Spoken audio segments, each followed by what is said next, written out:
After raising my daughter alone for 7 years following my ex-wife's sudden departure, she now wants me out of her life for her wedding. Here's what happened. Hi everyone, my name is James Daniels, 57, male, and I am at a crossroads with my daughter Rosie, 23, female.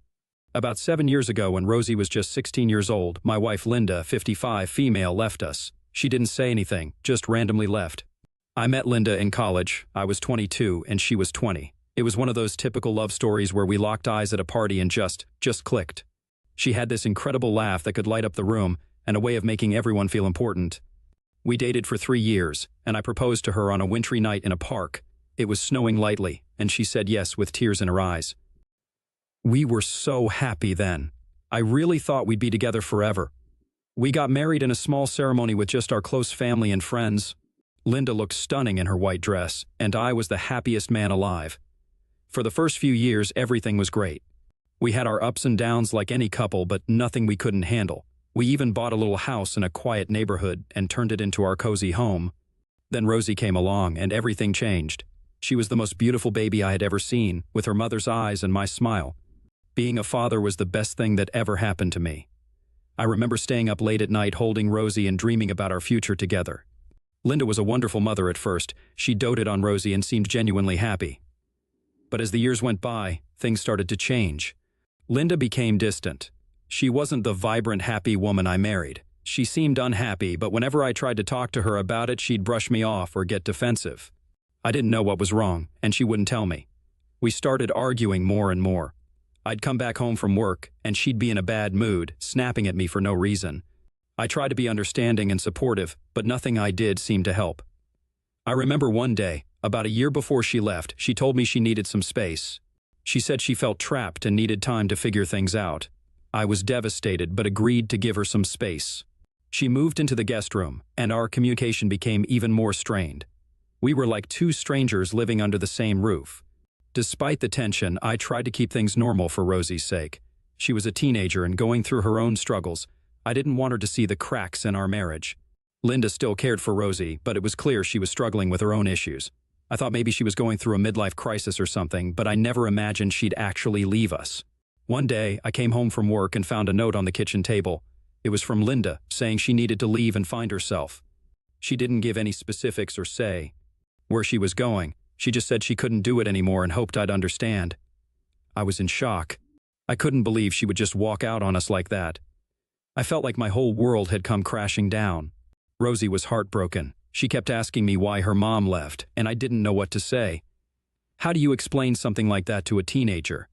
I told her that her mom loved her very much, but needed to sort out some things in her life. It was a tough time for both of us. Rosie and I grew closer as we tried to navigate our new reality without Linda. Later, I found out that Linda actually left me for someone else. She sent me divorce papers a few months later. I signed them just to get it over with. Soon after that, she got married to David, 59, male. Now, as a man, my self-esteem was extremely low. There was no denying that Linda left me because David was richer. However, eventually I got over it. Finding out she left me for someone else was a huge blow. It felt like a knife in the heart. I remember sitting on the couch, staring at those divorce papers, trying to process everything. I couldn't believe she had moved on so quickly and to someone who was frankly way better off financially. It made me feel like I wasn't good enough, like I couldn't provide what she needed. David was a successful businessman. I'd seen pictures of him online, and he looked like he had it all: fancy cars, a big house, the works. I couldn't compete with that.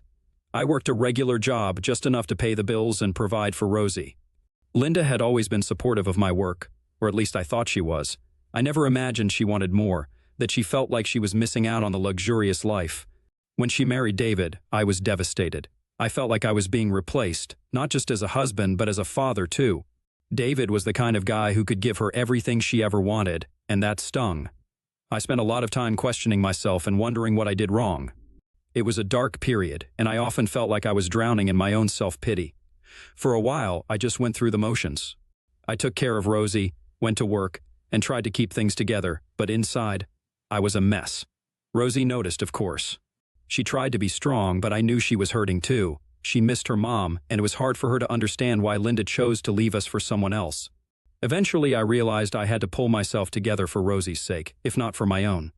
I couldn't keep living in the past and letting it ruin my life.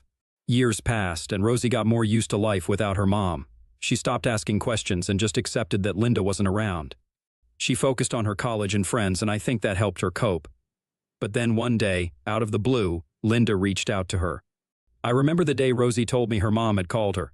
She was so excited but also nervous. She didn't know what to expect, and honestly, neither did I. They started talking on the phone, and soon after, they met up for coffee. Rosie didn't tell me much about their conversation. She seemed happy, but I could tell she was also cautious. She didn't want to get hurt again.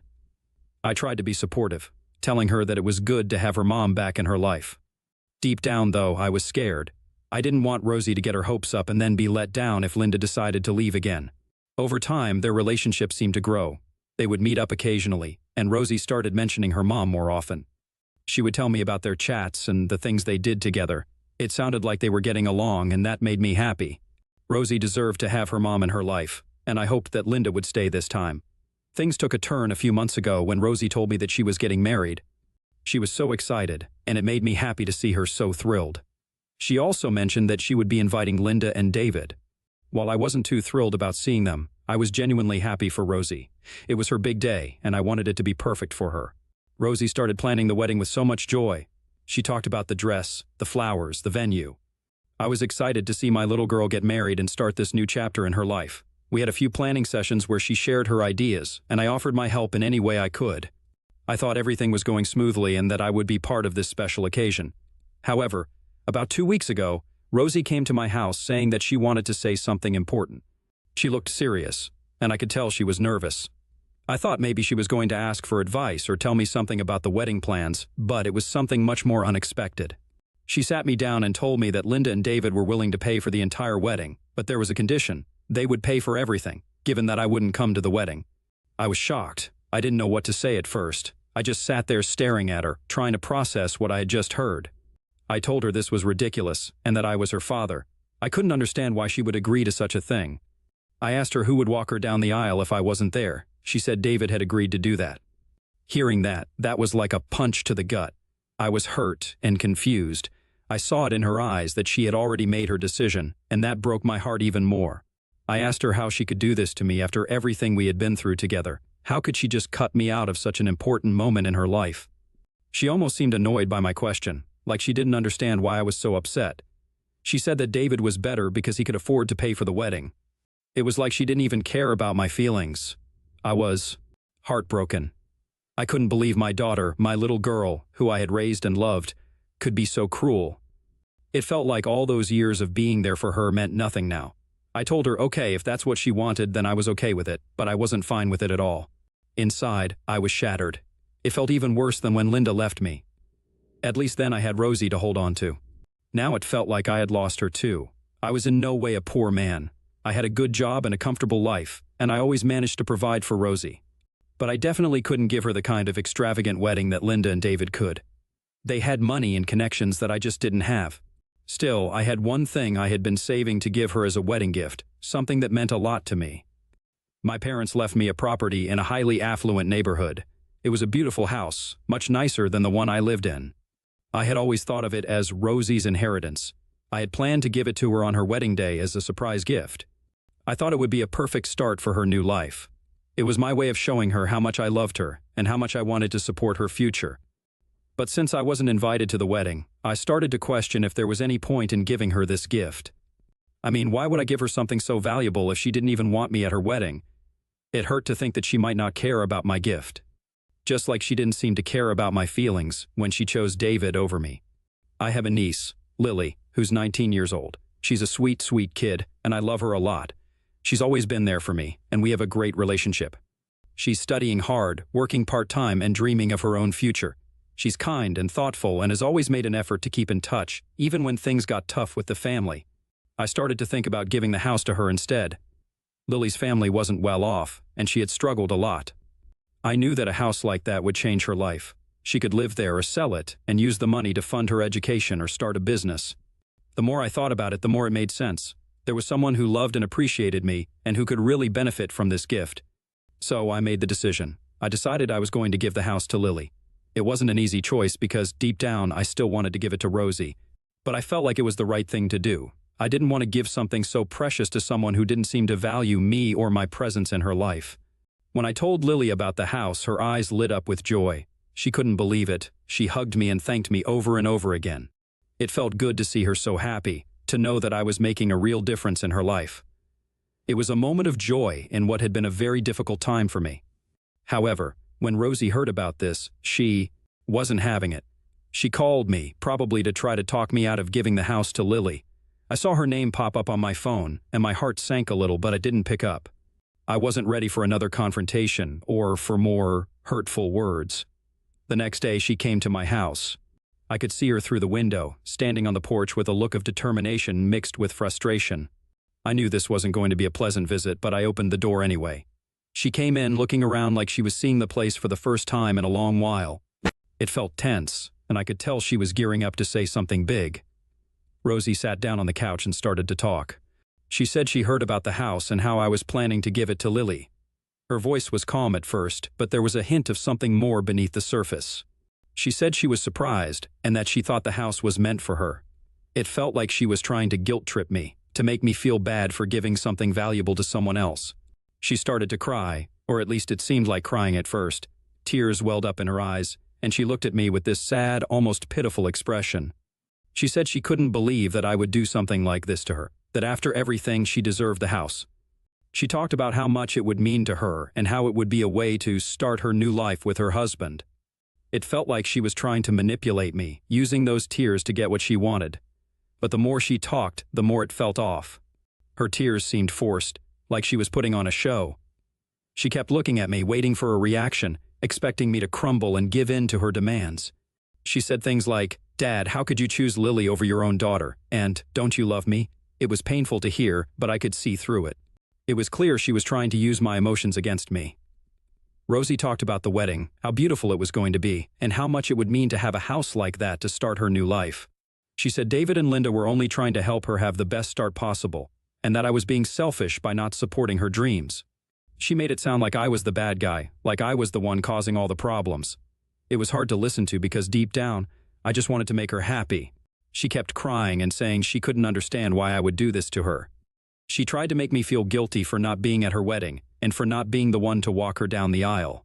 She said she missed me and wanted things to be like they used to be, but it didn't feel genuine. It felt like she was saying whatever she thought would make me change my mind about the house. She even said that I can come to the wedding if I want. It felt like a last-ditch effort to win me over. She framed it like she was doing me a favor by letting me attend. But I told her that I didn't want to do this anymore. I was done being manipulated and treated like an option instead of a priority. It wasn't just about the wedding or the house. It was about how I had been pushed aside and how my feelings had been disregarded. However, some of my relatives are now telling me that I took things too far. What do you guys think? Update 1. Hello everyone. Thank you for your kind words. Your support really means a lot to me. I do have some updates and things have taken quite an unexpected turn. After my last post, Rosie kept calling me and texting me, trying to reach out. She left voicemails too, but I ignored them. I wasn't ready to talk to her, especially after everything that had happened. I needed time to heal and to figure out my own feelings. I thought that maybe with time we could have a real conversation, but I didn't want to rush into it. However, things have changed drastically since then. Rosie is not getting married anymore. As it turns out, she actually cheated on her fiancé, and he left her. I was shocked when I found out. I never expected something like this to happen. Apparently, her fiancé caught her in the act. He came home earlier than expected one day and found Rosie with another man in their apartment. I can't even imagine how devastating that must have been for him. He confronted them right then and there. The details are messy, but from what I gathered, he walked into the living room and saw them together on the couch in a very compromising position. It must have been a nightmare for him. I heard that he was so furious and heartbroken that he didn't even give them a chance to explain. He immediately kicked her out, telling her to take her things and never come back. I found out about this through a mutual friend who still keeps in touch with Rosie's circle. She called me one evening and told me the whole story. She said she thought I should know, given everything that had happened with the wedding and the house. I was stunned. I didn't know what to think or how to feel. On one hand, I felt bad for Rosie because I knew this must be incredibly painful for her. On the other hand, I was also angry and disappointed. She had made such poor choices and hurt so many people, including herself. Hearing about what happened brought up a lot of mixed emotions for me.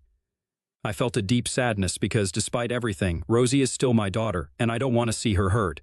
It also made me think about how things might have been different if she had made different choices, if she had treated people with more respect and kindness. I ended up sending her a message telling her that I was sorry to hear about what happened and that I hoped she was okay. I didn't bring up the house or the wedding. I just focused on letting her know that I cared about her well-being. It was a difficult message to send because it brought up a lot of unresolved feelings, but I felt like it was the right thing to do. Overall, it's been a challenging time, but I'm trying to stay positive. Since then, Rosie has been living with Linda and David. It must have been a difficult time for them too, financially, especially since most of the wedding arrangements were already in place. I can't deny that part of me feels like Rosie got what she deserved. Cheating on her fiancé was a betrayal of trust and commitment, and now she's facing the consequences. It's a tough lesson to learn, but sometimes we have to face the fallout of our actions in order to grow and change. Update 2. Hey everyone. It's been a while, but there have been some major developments in my life recently. I wanted to share what's been going on. About a month ago, Rosie and Linda got into a huge fight. From what Rosie told me on the phone, it was about a lot of things that had been building up between them. Rosie said Linda was upset about how Rosie had treated her fiancé and how it reflected on their family. Linda felt embarrassed and disappointed in Rosie's choices, and it all came to a head in a heated argument.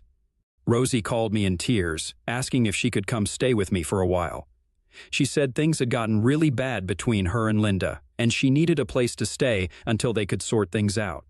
I have to admit, part of me wanted to help her. She sounded so desperate and lost, and it hurt to hear her like that. But at the same time, I knew I couldn't just welcome her back into my life after everything that had happened. The pain and betrayal were still fresh, and I needed time to heal. I told Rosie that I couldn't let her stay with me. It was one of the hardest conversations I've ever had to have, but I knew it was the right decision for my own well-being. Rosie was upset and pleaded with me to reconsider. She said she didn't have anywhere else to go and that she needed my help. It tore me apart to hear her so desperate, but I had to stay strong. I explained to her that while I cared about her and wanted the best for her, I couldn't be the one to support her right now. I needed to focus on my own healing and move forward with my life. After that conversation, I felt a mix of emotions. I felt guilty for not being able to help Rosie when she needed it most. I worried about her safety and well-being, knowing she was in a tough spot. But I also felt a sense of relief and empowerment. I had stood my ground and prioritized my own needs, even though it was incredibly difficult. Since then, Rosie has been staying with a friend for a week. She's been reaching out to other family members and friends, trying to find a more permanent place to stay. It's been a tough situation for everyone involved, and I hope she's able to find the support and stability she needs. As for me, I've been focusing on self-care and rebuilding my life. I've been spending time with friends, pursuing hobbies that bring me joy, and reflecting on what I want for my future. It's a process, and there are good days and bad days, but I'm taking it one step at a time. I know some people might think I was too harsh in not letting Rosie stay with me. They might say that family should always support each other, especially in times of need. And while I understand that perspective, I also know that sometimes tough love is necessary. I need to set boundaries for my own emotional well-being, and that meant saying no to Rosie's request. Update 3. Hey everyone. It hasn't been long since my last update, but there's been a new development that I wanted to share with you all. A few days ago, something unexpected happened. Rosie tried to get into my house. It was a shock because she still had the spare key that I had given her a while back for emergencies, before everything fell apart between us. When I arrived home from work, I walked into the living room, and there she was, sitting on the couch. I was taken aback and didn't know what to say at first. I asked her what she was doing there, but she seemed determined and refused to leave. She said she didn't have anywhere else to go and that she needed a safe place to stay. It was clear she was in a tough spot, but I was not prepared for her to show up like this. I took a deep breath and tried to remain calm, but I also knew I had to set boundaries. I told her firmly that she wasn't invited into my house and that she needed to leave. I reminded her that I had already said no to her staying with me before, and that hadn't changed. Rosie started to argue, saying that she had nowhere else to go and that she needed my help.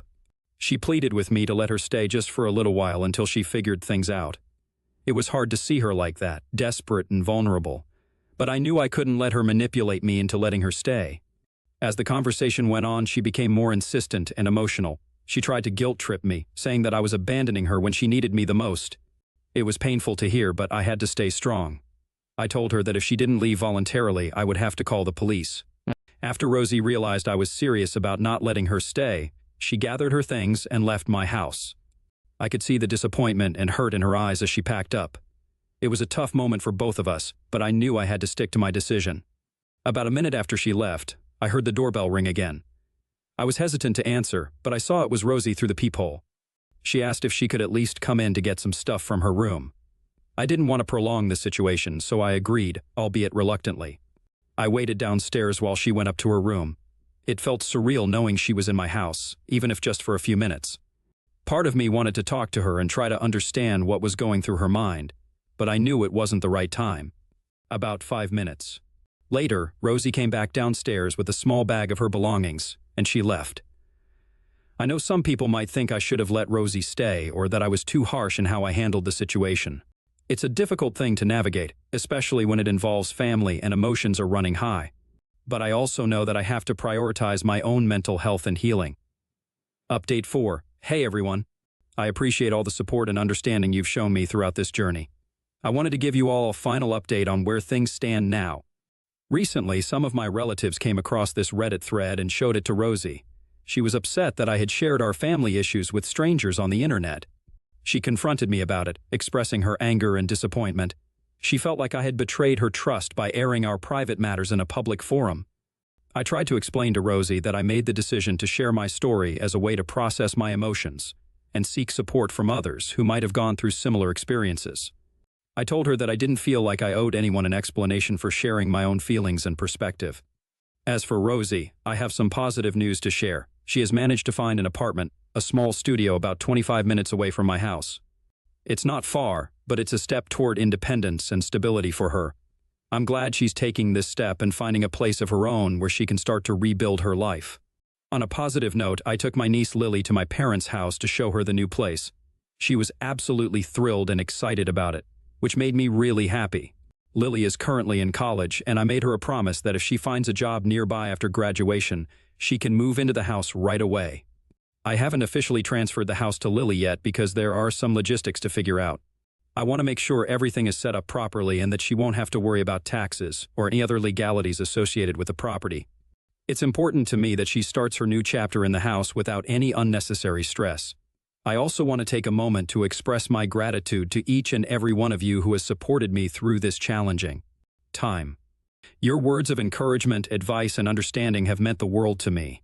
It's been comforting to know that I'm not alone in navigating these difficult emotions and decisions.